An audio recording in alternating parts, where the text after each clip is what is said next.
We all know where we were on that day. We remember what we were doing, what we were wearing, what we were thinking, who we were with, and we all recall the feelings, not knowing what was happening. The certainty of living in a historical moment and the uncertainty of what it was or meant. Knowing the world had changed irrevocably. It is a rare moment that humans can collectively say that the world altered in the span of heartbeats. What follows is a collection of interviews with individuals that I feel should be heard.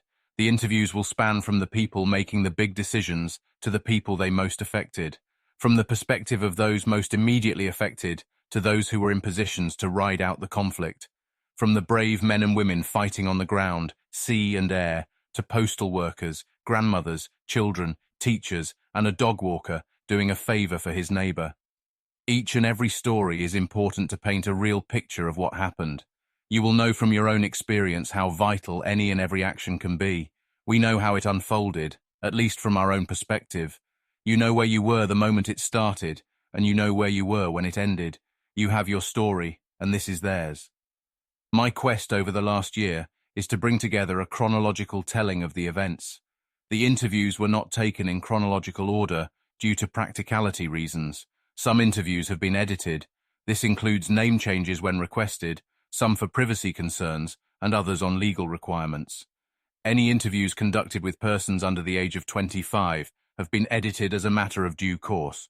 For you, dear listener, I hope you are doing well, and I am sorry for your loss. Mrs. Paterson, for Zachary, Liverpool.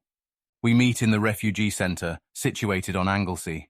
The sun is low as the day dies, dust still hazing the view even now, many months since it all ended. I am ushered in through the doors, and I am met with a table filled with disposable cups of tea. The main hall looks like any other village hall across the UK. A small stage at one end, a bar area tucked into the side, old worn chairs stacked in one corner, a floor in dire need of replacement. A notice board has been set up where I was asked to sit and wait. On it were a variety of pictures and notes. After a few minutes, I was greeted by the duty officer, a volunteer who was almost certainly too young for her role. When I was her age, I would not have been able to have half the maturity she was displaying. Everyone needed to grow up quickly. She showed me through the hall and out the back, offering to take my bag for me as she did so, which I appreciated but declined. As she opened the back door, the camp came into a new focus. The ground that had once been a field growing wheat was now a mudslick. Hard-trodden devastation leading from the door to a makeshift main street. A truck rumbles ahead of us, its wheels struggling in the wet slick of mud, on its flat bed, hundreds of bottles of water. The young duty officer points out some of the sights of the camp as we move through: the medical tent, the shower block, the communal mess hall. She tells me to follow her steps as she knows where the planks are. The planks are barely visible under layers of mud, but it does make it far easier to walk. We arrive at tent 2261 after a few minutes of hard navigation through the site, and the duty officer gives a call out to Mrs. Paterson. The young girl gives Mrs. Paterson a quick hug, introduces me, and leaves, biscuit in hand. What follows now is our interview. I want to note, however, that before the interview started, Miss Paterson offered me a meal. I declined. Thank you for talking to me, Mrs. Paterson. I'm grateful you responded to my request. Oh, I was glad to do so, and she said it would be good to talk about it all. She, meaning the young duty officer, her name I discovered in a pre-interview conversation, is Olivia. Can you tell me your story from the start, right at the beginning? I can. I remember it as clear as glass. The morning was my normal morning, like everyone else. I had gone into the back and put the bread out, for the birds. Then I had gone in and got myself looking proper. Because it were a Friday, I went down to the cemetery. And I know I'm old and shouldn't walk that far, but it's really not that far. Jimmy next door always offers me a lift. He is good, like that is our Jimmy. Was. Anyway, I always do it, I do. On a Friday, get ready to go to the cemetery and tell my husband and my daughter about the week. Let them know I'm okay. I do hope the headstones are still there. I don't think I could afford to get them remade. Not at all. Anyway, I was on my way home and that's when I saw little Olivia. She was on one of them scooters. I don't like them. Dangerous little things, but Olivia had her helmet on and pads, so I did not complain at her. She is good like that, always being well behaved. Oh, so you knew her before the camp? I have known her all her life. I knew her mum and her dad. though we don't talk about him, the rat. Her mum was alone the whole pregnancy, just across the street on the other side. I went every day to see her, sorted her out with bits and bobs. Then after the birth, I did everything I could for them. Beth, that's her mum. She reminded me a lot of my Grace, and I'm not ashamed to admit that I looked on her that way. As Olivia grew up, she would come to me all the time, first for treats and pocket money. You know how kids are. But later she would come and knock to see if I wanted anything, from the shop. I would give her the money and ask for some milk, whole milk, none of that other rubbish. Sometimes I would ask for bread or tea bags, nothing too pricey or heavy. By the time she was 10, she was walking people's dogs and getting some pocket money for herself. You know what she did with it? What did she do with it? She would knock on the door and just give me milk, bread, tea, sometimes sweets that she'd gotten out of her own pocket. I knew it when she was born, but to see what a nice girl she had become. And on that estate, hard place to live. So what happened next? You had been to the graveyard and seen Olivia on the scooter. Then what?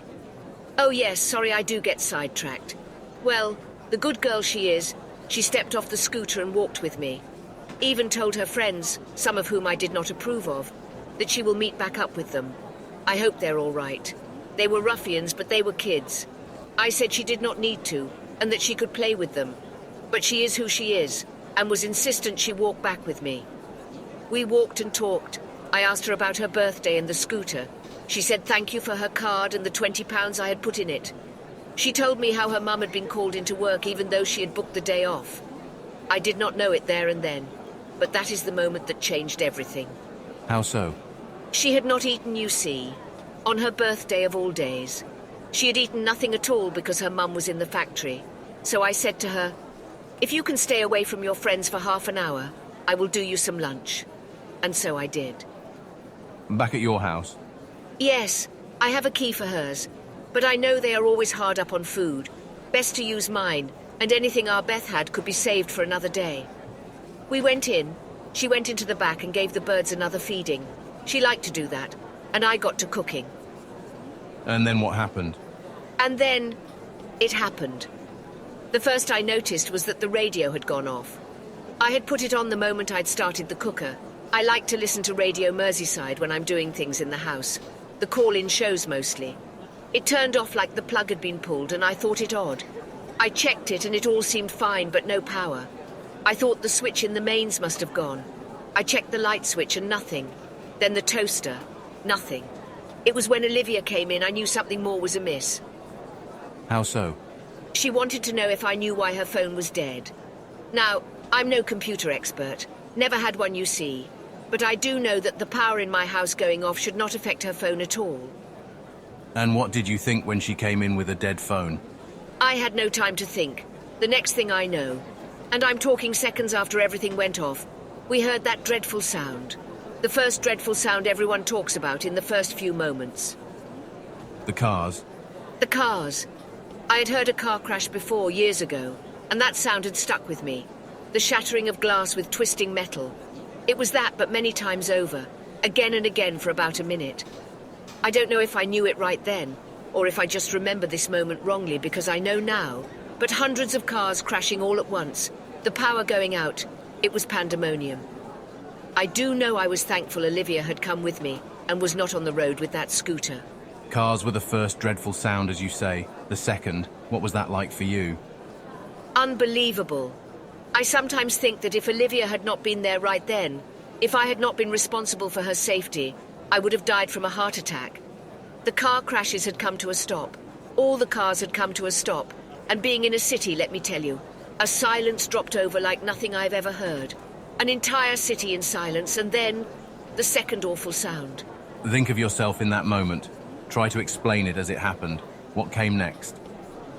Well, I stood there for a moment, half worried about the food I'd begun to put on for Olivia, and for Olivia herself. I did not want her to be scared. She ran to me and said, "Granny Paterson, what is that?" I did not know what she meant. It had been a few minutes of silence, and I couldn't hear what she could. I said I couldn't hear anything, nothing at all, but she was insistent. Her ears are much younger than mine. The terror lasted longer for her. But then I did hear it. How would you describe it? It came as a sort of whistle, high-pitched. I could not place it at first, But then, booms, booms like bombs going off. It were far at first. I did not know it, but it was near John Lennon Airport. Maybe thuds more than booms. Just like that. It were outside the door. And what was it? Or what did you think it was? You know, I had no idea. None whatsoever. I know I had said to Olivia that she is safe. She had nothing to fear, that sort of thing. But that was before the one that hit next to us. It was a scream of terror in that last few seconds. Just a scream. And then the world turned upside down and inside out. It was later I discovered what it was. Much later. A 767. A jumbo jet, as we called them.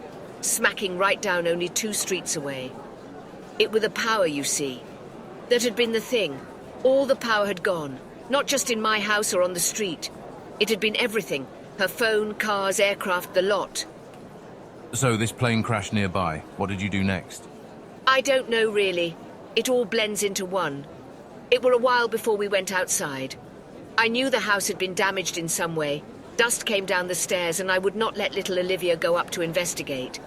She wanted to go home, but her mum wouldn't be there. I thought it best to keep her where at least I knew it was safe. As the evening drew in, it became clear that it was not safe. How so?